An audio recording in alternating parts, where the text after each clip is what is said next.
சஷ்டி விரதம் நல்லபடியாக பூஜை முடிச்சாச்சுங்க. நம்ம சப்ஸ்கிரைபர் எல்லாருக்காகவும் வேண்டியிருக்கேன். வாங்க இப்போ சாப்பிட போகலாம். சாப்பாடுங்க, சுட சுட சாப்பாடு. பருப்பு தான் கடைஞ்சி தாளிச்சிருக்கேன்.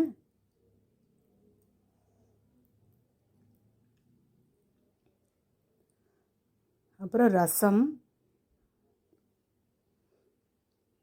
புளி ரசம் தான் வச்சுட்டேன் இன்றைக்கி. தக்காளி கொஞ்சம் புளி போட்டு ரசம் வச்சுட்டேன்.